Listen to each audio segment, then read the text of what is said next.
Hogan 24 Media ka dhigo wehelkaaga. Assalaamu calaykum waraxmatullaahi wabarakaatu. Meel walbood ku sugantii ku soo dhawaada Hogan 24 Media. Barnaamijkeena maanta waxaan idinku soo gudbinaynaa warbixin ku saabsan magaalada Hobyo. Waxaan idin soo gudbinayaa anigoo ah Cabdiwali Mucallim Alto. Magaalada Hobyo waa magaalo xeebad qadiimi ah oo dhacda dhinaca waqooyi bari gobolka Mudug ee Soomaaliya. Taariikh ahaan magaalada Hobyo waxay ahayd meel muhiim u ah dadka muslimiinta ee ku nool Geeska Afrika iyo guud ahaan qaaradda Afrika. Waxayna Hobyo u ahayd meel ay ka boqolaan xujayda muslimiinta ah ee aadaya magaalada barakeysan ee Makka si ay u soo gutaan waajibaadka xajka. Sidoo kale taariikhyahanada ayaa sheegay inay Hobyo mar ahayd xarun ganacsi oo isaga kala gooshaan ganacsatada Soomaalida iyo kuwa ajaanibta ah. gaar ahaan taariikhyahanada ayaa sheegay inay Hobyo ahayd xarunta ganacsi ee boqortooyadii Ajuuraan oo inta badan dhulka Soomaalida ka talinaysay qarniyadii 13aad iyo 17aad inay muhiim u ahayd magaalada Hobyo. Haddii aad u aragto in muuqaalada noocan oo kale ah aad wax ka faa'iideyso, like saar si aan u ogaano tirada danaynaysa. haddii aad nagu cusub tahayna subscribe saar, kabaleelkana furo si aad u hesho barnaamijyada cusub ee aan soo gelino channelkan. mahadsanid. Saldanada Soomaaliyeed ayaa badeecadaha kala duwan iyo dalagyada Soomaaliya ka dhoofi jirtay magaalada Hobyo, kuwaas oo loo iibgeyn jiray dalalka caalamka sida India, China iyo Egypt.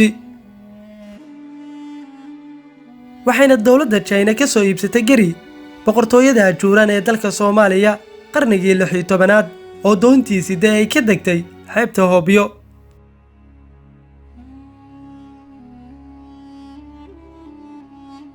magaalo xeebeedka Hobyo ayaa la dhihi karaa waxay ahayd magaalo muhiim u ah siyaasad ahaan iyo ganacsi ahaan qarnigii 13aad iyo 17aad iyo waliba qarnigii 18aad oo ay maamulka la wareegtay suldaanadii Hiraab ee kala wareegtay suldaanadii Ajuuraan. xilliyada suldaanada Ajuuraan waxaa ku furnaa dagaalo qaraar oo ay kala hortageen gumaystihii Boortaqiiska, gaar ahaan magaalooyinka Baraawe iyo Mombasa. sida ku qoran taariikhda, maamulka magaalada Hobyo aakhirkii qarnigii 17aad waxaa la wareegtay suldaanadii Hiraab kadib markii ay kala wareegtay suldaanadii Ajuuraan. dagaal faraha looga gubtay oo ay la galeen boqortooyada Ajuuraan, taas oo keentay inay Hobyo ka dhisaan suldaanadii Hiraab. raadraaca taariikheed ee laga haya ayaa sheegaya suldaanadihii Ajuuraan iyo Hiraab ee isaga dambeeyay magaalada Hobyo inay ka dhigeen magaalo xiriir fiican la leh beesha caalamka, iyadoo laga dhoofin jiray xoolaha nool, maqaarka xoolaha, alwaaxa, foolka maroodiga iyo dalagyada beeraha ee ka soo go'a dhulka Soomaaliya.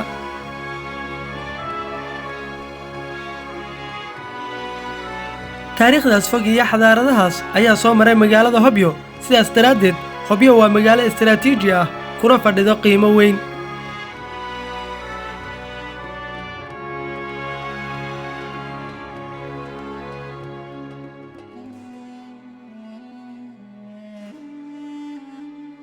magaalada Hobyo waxay sidoo kale leedahay garoon diyaaradeed oo qayb ka ah ilaha dhaqaale ee magaalada Hobyo marka laga soo tago dekedda Hobyo.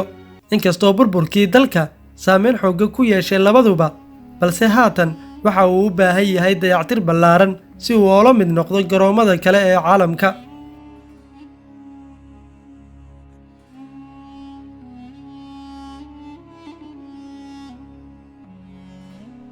dhanka kale, magaalada Hobyo iyo nawaaxigeeda waxaa lagu tiriyaa gobollada Soomaaliyeed ee laga helo shidaal aad u fara badan oo dabiici ah.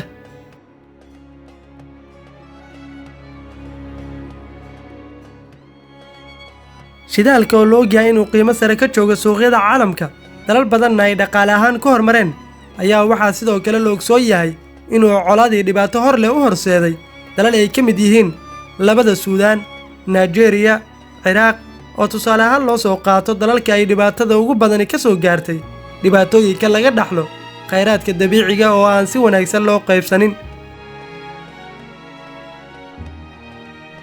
sidoo kale, wasiirka batroolka iyo macdanta Cabdirashiid Maxamed Axmed ayaa sheegay in goobaha ay imika maalgelinta u doonayaan ay yihiin meelo hore loo sahmiyey. waxa uu intaa ku daray in buqacda ay iminka soo bandhigayaan ay ku yaallaan deegaanada Jubbaland iyo Galmudug. baaritaanka badda ee Soomaaliya lagu sameeyey waxa uu ka bilowday aagga Kismaayo ee Jubbaland ilaa iyo aagga Hobyo ee Galmudug. waxa uuna yidhi inta dhiman waa dhammaystiri doonnaa sida ugu dhaqsiyaha badan.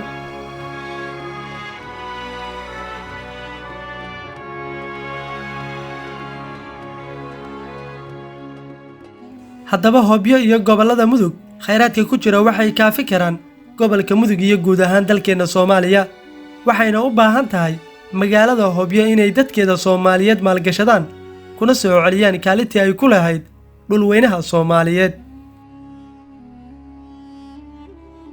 waxaa hubaal ah inay ka faa'iidaysanayaan malaayiin Soomaali ah haddii la dhiso dekedeeda iyo airportkeeda, isla markaasina loo yeelo waddooyin laami ah oo taga magaalooyinka muhiimka ah ee dalka. waxaa halkaa inoogu eg barnaamijkeennii aan ku eegayna magaalada Hobyo.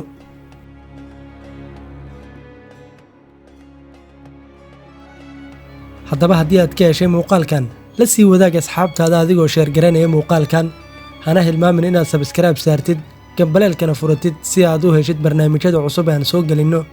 mahadsanid.